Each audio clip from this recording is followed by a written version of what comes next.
Mi nuera me dijo con desprecio. No esperes ni un centavo de los 30 millones de tu hijo. Su voz sonaba cargada de desprecio, como si yo fuera un mendigo patético en lugar de un padre. Pero, durante la lectura del testamento, de repente se quedó pálida cuando el abogado pronunció mi nombre. Antes de continuar, suscríbete al canal y escribe en los comentarios qué hora es donde tú estás. La llave inglesa resbaló de mis dedos manchados de aceite en el mismo instante en que escuché aquella voz del médico. El metal golpeó el suelo de concreto con un chasquido agudo que resonó en mi taller como un disparo. Señor Fox, lamento tener noticias trágicas sobre su hijo, Chad. Esta mañana sufrió un infarto masivo en su oficina. Las palabras rebotaban dentro de mi cabeza sin encontrar lugar donde asentarse. Chad. Infarto. Mi muchacho tenía solo 42 años. Me deslicé contra la pared del garaje hasta quedar sentado en el suelo. El concreto frío se filtraba a través de mi camisa de trabajo y me calaba la espalda. Señor, ¿sigue ahí? Sí, aquí estoy. Mi voz sonaba hueca, como si viniera de muy lejos. ¿Cuándo ocurrió? Alrededor de las 11 de esta mañana. Lo encontraron en su escritorio. Su secretaria llamó a emergencias. Los paramédicos hicieron todo lo posible, pero ya no había nada que hacer. Ya no había nada que hacer. La frase me atravesó el pecho como un cuchillo. Levanté la vista y me encontré bajo mi vieja camioneta Ford, con las manchas de aceite que contaban la historia de tantos años de reparaciones. 36 años había pasado arreglando cosas rotas, pero esto no podía arreglarlo. Señor Fox, necesitamos que alguien se encargue de los arreglos. ¿Hay algún familiar al que debamos contactar? Su esposa. Joyce. El nombre me supo amargo. Yo la llamaré. Colgué y me quedé ahí sentado, sin saber cuánto tiempo había pasado. Tal vez horas, aunque seguramente fueron solo minutos. El calor de la tarde se filtraba por la puerta abierta del garaje, trayendo consigo el olor a polvo tejano y aceite de motor. Todo parecía igual que esa misma mañana, pero nada volvería a serlo. Me puse de pie con las piernas temblorosas y caminé hasta mi banco de trabajo. Junto a una lata de café llena de tornillos descansaba una foto enmarcada de Chad, cuando tenía 8 años, sosteniendo un róbalo que había pescado en el lago Meredith. Su sonrisa chimuela iluminaba todo el taller. Ese niño estaba tan orgulloso de aquel pez, apenas más grande que su mano. El teléfono se sentía pesado en mi mano cuando marqué el número de Joyce.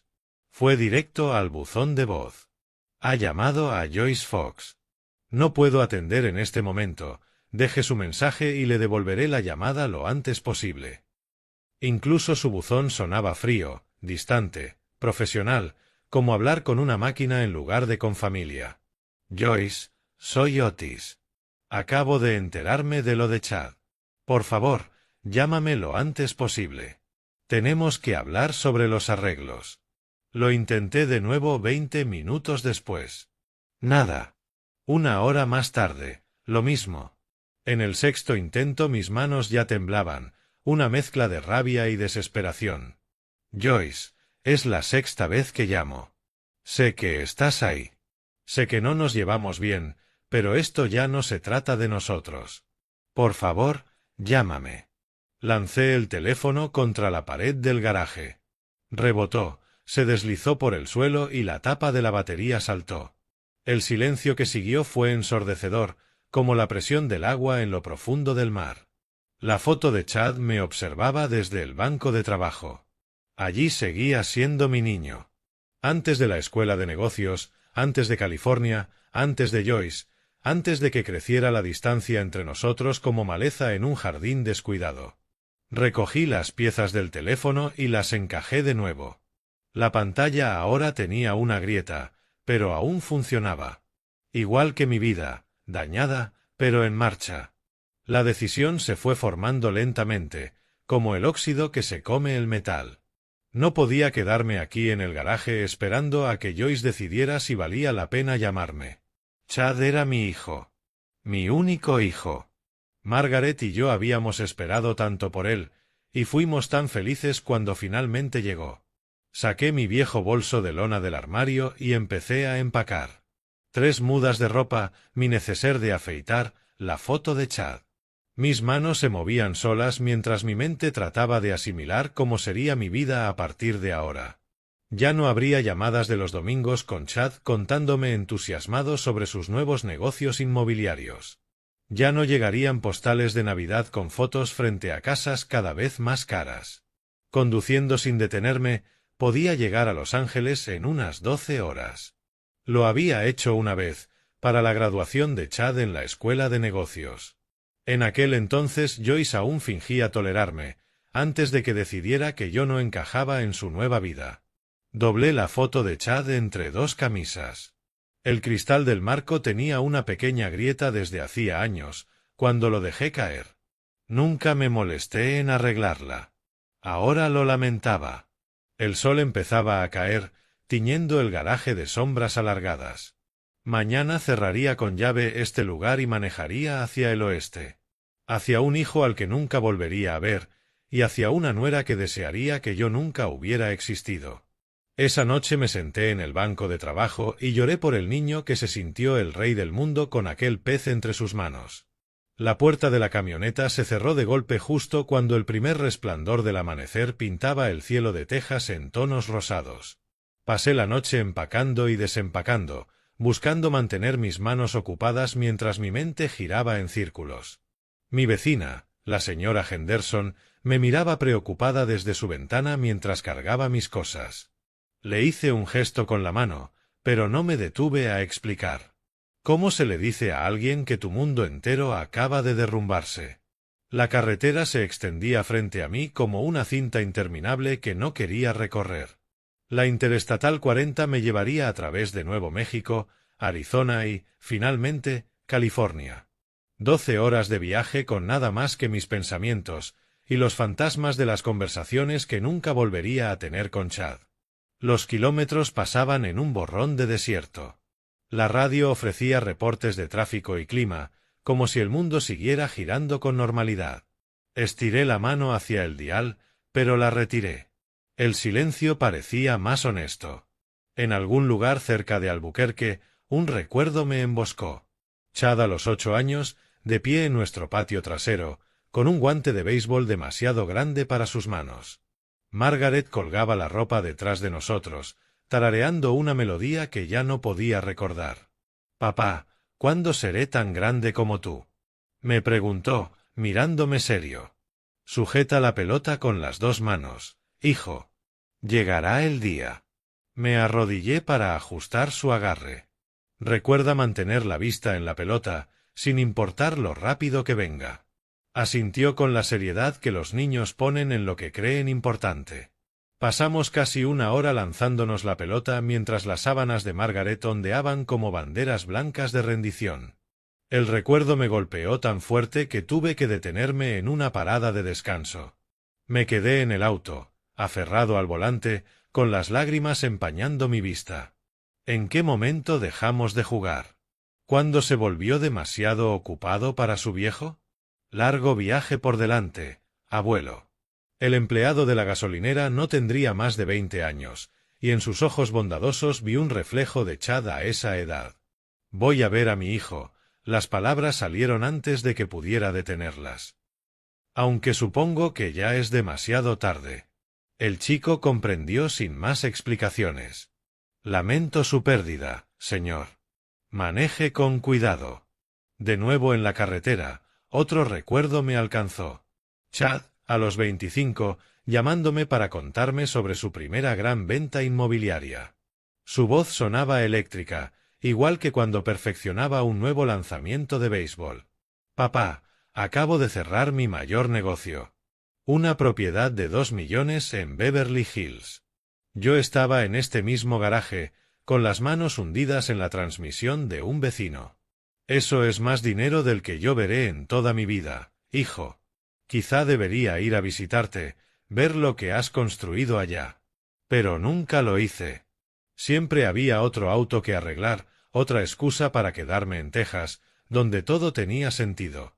donde no debía fingir que entendía las cartas de vino o preocuparme por decir algo inapropiado frente a los amigos sofisticados de Joyce.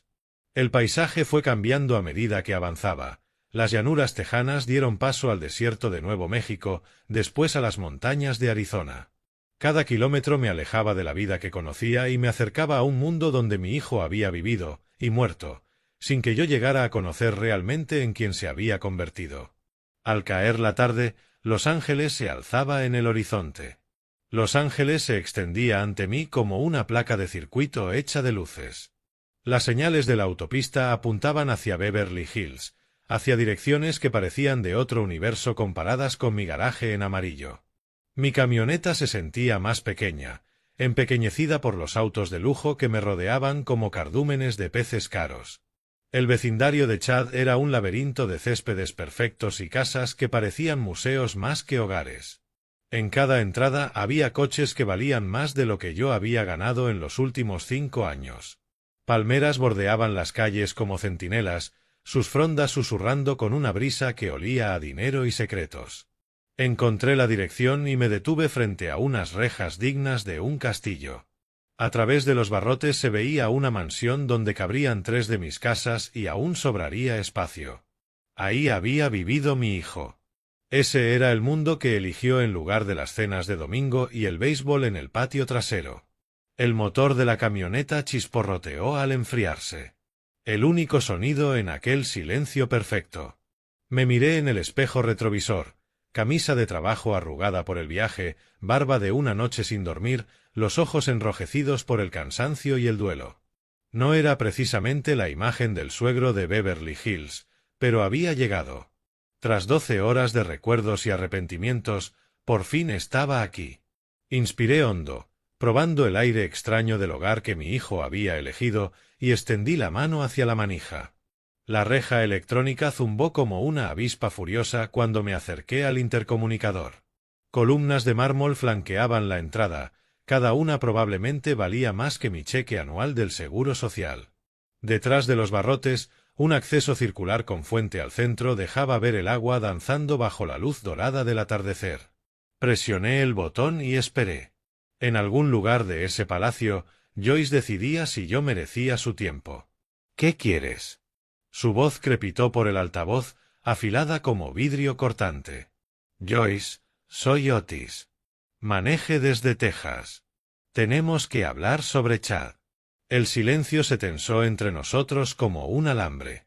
Podía imaginarla en la habitación que usara como centro de mando, calculando si valía la pena reconocer mi existencia. ¿Qué haces aquí, Otis? Vine por Chad. Tenemos que discutir los arreglos del funeral. Puedo encargarme de todo yo sola. Deberías volver a Texas. La reja siguió cerrada.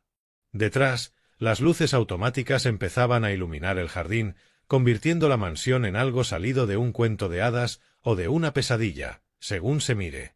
Sé que no nos llevamos bien, pero este no es el momento. Mantuve la voz firme, como con un cliente que piensa que quiero estafarlo. También era mi hijo. Otra pausa larga. Luego, la reja comenzó a abrirse con precisión mecánica. Está bien, pero limpiate las botas antes de entrar. Aparqué mi camioneta polvorienta junto a un Mercedes que probablemente costaba más que mi casa. El contraste era casi cómico, como un mestizo en una exposición de perros de raza.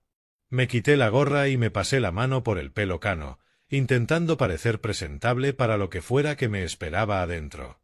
Joyce me recibió en la puerta. Tenía que admitirlo, se veía bien para ser una mujer que acababa de perder a su marido. Vestido negro de diseñador, seguro con nombre francés, maquillaje aplicado con precisión profesional, ni un cabello fuera de lugar. Me recorrió con la mirada como si fuera algo desagradable pegado a su zapato.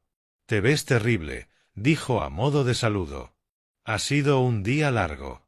Se dio vuelta y entró sin decir más, sus tacones repicando sobre los pisos de mármol que se extendían hacia un techo lo bastante alto como para albergar un circo. La seguí, intentando no quedarme mirando las arañas de cristal y las obras de arte dignas de museo. Todo era blanco, dorado y perfecto, como el lobby de un hotel diseñado para intimidar. «Siéntate», indicó, señalando una sala de estar del tamaño de mi casa entera. El mobiliario parecía intocado, dispuesto alrededor de una mesa de centro hecha, al parecer, de una sola losa de mármol. Me hundí en un sofá que probablemente valía más que mi camioneta.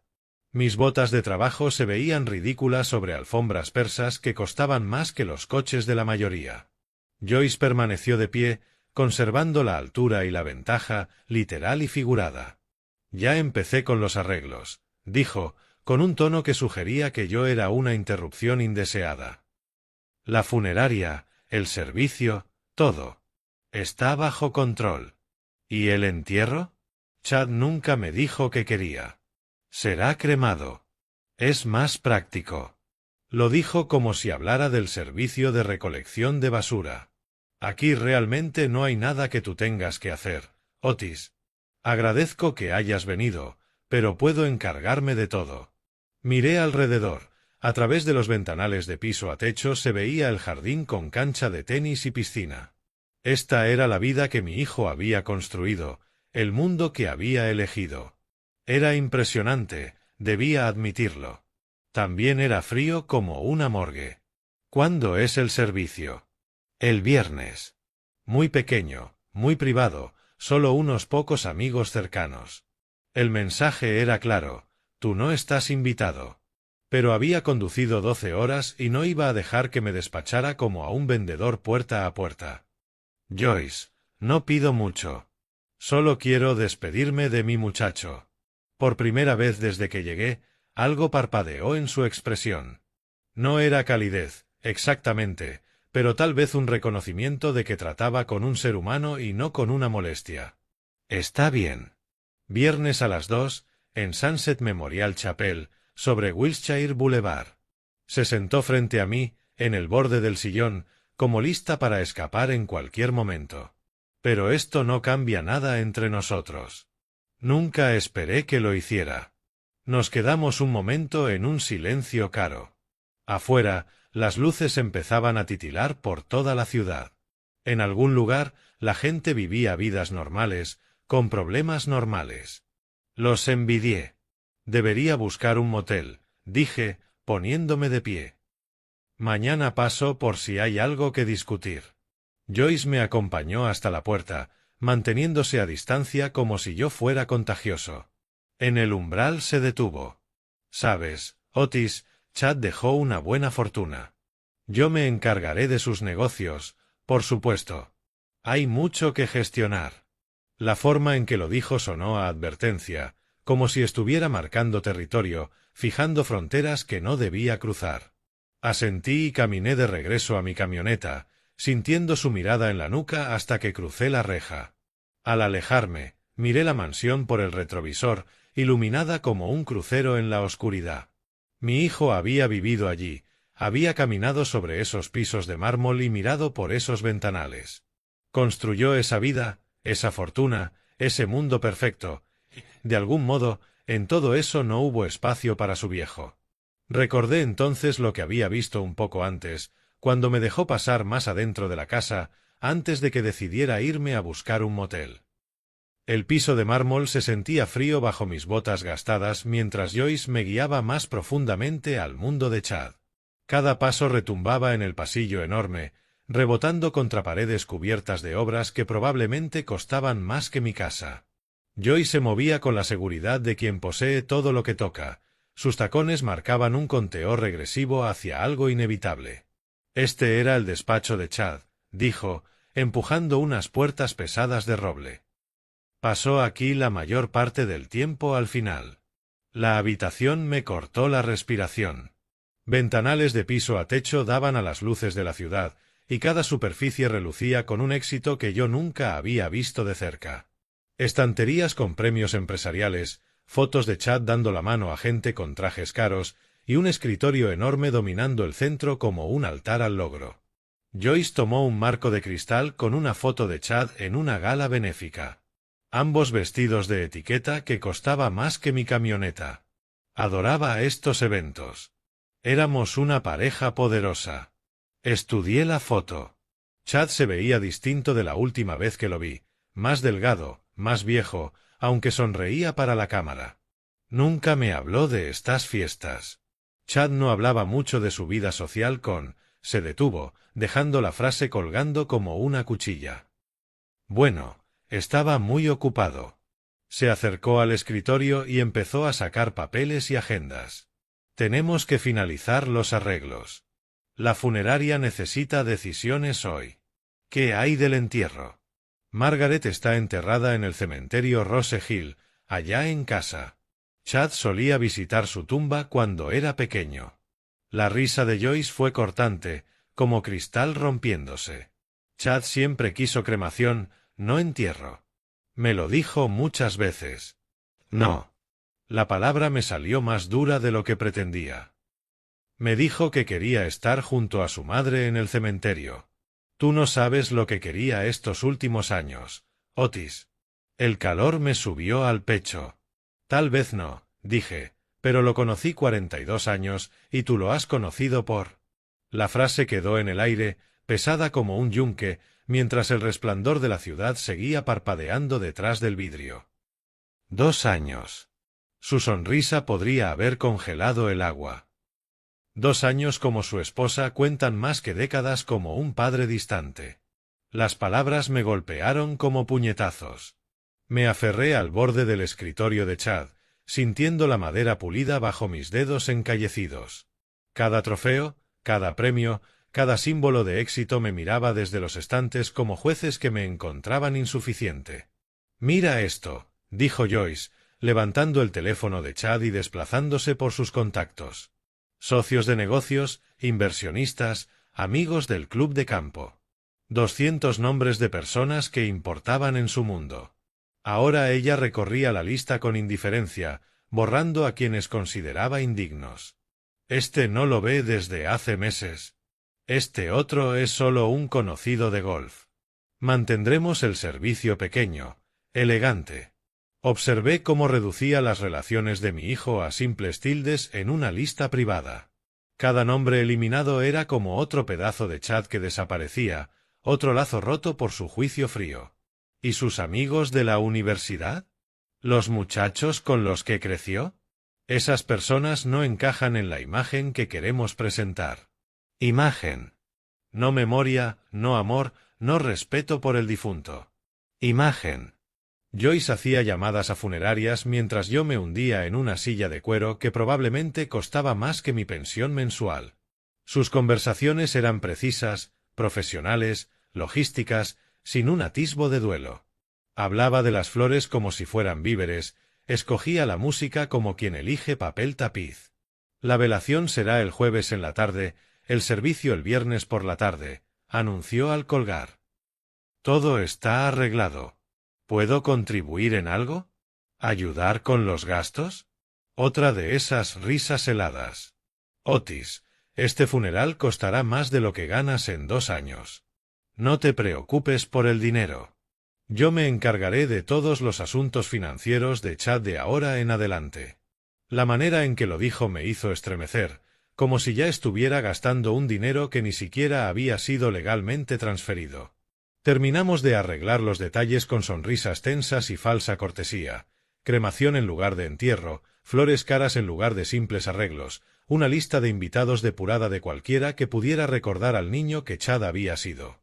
Al finalizar, Joyce me acompañó hasta la puerta con la satisfacción de alguien que había ganado cada ronda. Me encargaré de las discusiones financieras con los abogados cuando termine este asunto tan triste. Hay bastante que gestionar, pero no te preocupes, yo lo resolveré todo. En el umbral, miré una vez más aquella mansión que había sido el hogar de mi hijo. En medio de tanto mármol, cristal y éxito, deberían quedar huellas del niño que pescó aquel róbalo, que lanzó aquella pelota, que me llamó papá. Pero lo único que veía era el reflejo de Joyce multiplicándose en las superficies pulidas, como un pasillo de espejos mostrando la misma sonrisa fría una y otra vez. La puerta se cerró detrás de mí con el sonido de una bóveda sellándose. El letrero de neón del Desert Inn Motel parpadeaba como un corazón moribundo cuando aparqué la camioneta en su estacionamiento agrietado. El lugar parecía olvidado por el tiempo, pintura descascarada, maleza rompiendo el asfalto. Un contraste brutal con el palacio de mármol que acababa de dejar. Pero el precio era justo para mi pensión, y ahí nadie juzgaría mis botas polvorientas. La habitación 12 olía a cigarrillos viejos y desinfectante industrial. La colcha parecía no haberse cambiado desde los años 80, y el aire acondicionado resoplaba como un anciano subiendo escaleras. Me dejé caer sobre la cama, los resortes cediendo bajo mi peso. Saqué de la cartera 2 fotos. Margaret, con 25 años, radiante en su vestido de novia, al lado de un joven que aún tenía todo su cabello y esperanza en los ojos. Al lado, Chad en su propia boda 2 años atrás, sonriendo con nerviosismo mientras Joyce posaba como si estuviera en la portada de una revista. Esa boda. Ya debería haber sabido entonces qué clase de mujer era. El recuerdo emergió como aceite en el agua, oscuro, inevitable. Una tarde de primavera en Beverly Hills, sillas blancas dispuestas sobre un césped impecable. Yo llevaba mi único traje, el mismo con el que había enterrado a Margaret, sintiendo la pobreza de cada costura entre los nuevos amigos de Chad. ¿Estás seguro de esto, hijo? Le pregunté en un momento de calma. Chad, ajustándose la corbata, desprendía una energía nerviosa que se sentía como calor. Papá, soy feliz por primera vez desde el divorcio. Ella me hace sentir joven otra vez. Al otro lado del césped, Joyce posaba para las fotos con sus amigas modelos. Piernas largas, dientes perfectos, belleza calculada. Una de ellas susurró algo y ambas miraron en mi dirección. Mira a su padre, dijo, lo bastante fuerte para que yo escuchara. Chad se avergüenza de él. Joyce rió, un sonido como campanillas en medio de un huracán. ¿Qué esperabas? Mundos distintos por completo. Vi cómo me evaluaba, mi traje barato, mis manos encallecidas, la forma torpe en que sostenía la copa de champán como si fuera a romperse. Para ella, yo era un vestigio del pasado de Chad, algo que no podía desecharse del todo, pero sí esconderse. El teléfono del motel sonó, arrancándome del recuerdo. Nadie tenía ese número, salvo. Miré el reloj, pasada la medianoche. ¿Otis? ¿Qué pasó, amigo? Ya es medianoche aquí. La voz de Arland atravesó el silencio como un salvavidas. Chad se fue, Arland. Infarto. Y su esposa, ella no tiene nada que ver con nuestra Margaret. Lo siento, viejo. ¿Cómo lo estás llevando? Me quedé mirando las manchas de agua en el techo, buscando palabras para emociones que ni yo entendía. Me trata como si fuera mugre bajo sus zapatos de diseñador. Me hace sentir un intruso en el funeral de mi propio hijo. Esa mujer no tiene clase, por mucho dinero que tenga. Lo peor es que creo que Chad lo sabía en los últimos años. Sonaba distinto en el teléfono, distante, como si pidiera disculpas por algo que no podía decir. Arland respiraba al otro lado, el sonido paciente de un amigo dejando que el silencio hablara por él. ¿Quieres que vaya para allá? Preguntó al fin. No. Esto tengo que enfrentarlo solo. Pero dime, Arland, ¿y si fallé como padre? ¿Y si dejé que esa mujer lo alejara de todo lo que le enseñamos? Otis Fox, escúchame bien. Criaste a un buen muchacho que se convirtió en un hombre exitoso.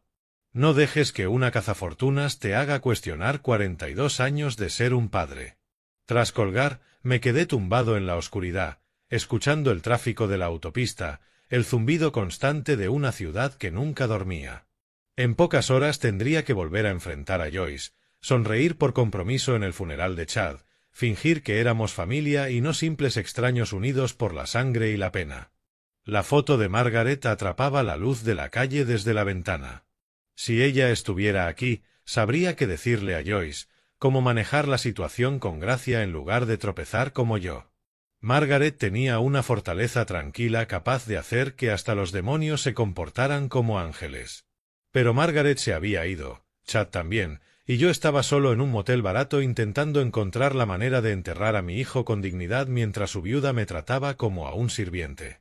El mañana traería sus propios retos.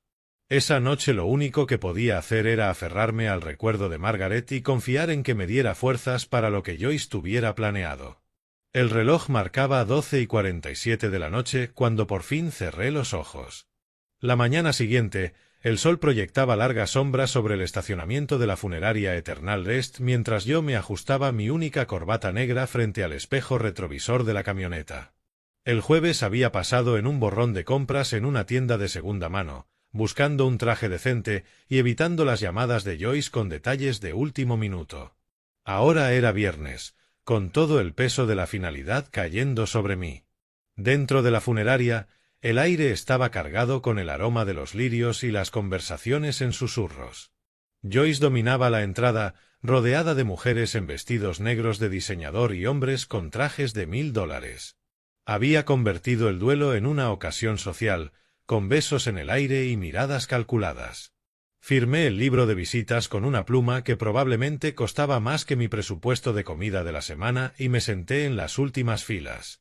Desde ahí podía observar el teatro sin convertirme en parte de la obra. «¡Qué tragedia!», decía una mujer a Joyce. «Y tan joven». Joyce se secaba los ojos con un pañuelo de seda, maquillaje perfectamente aplicado para insinuar lágrimas sin permitir que corrieran.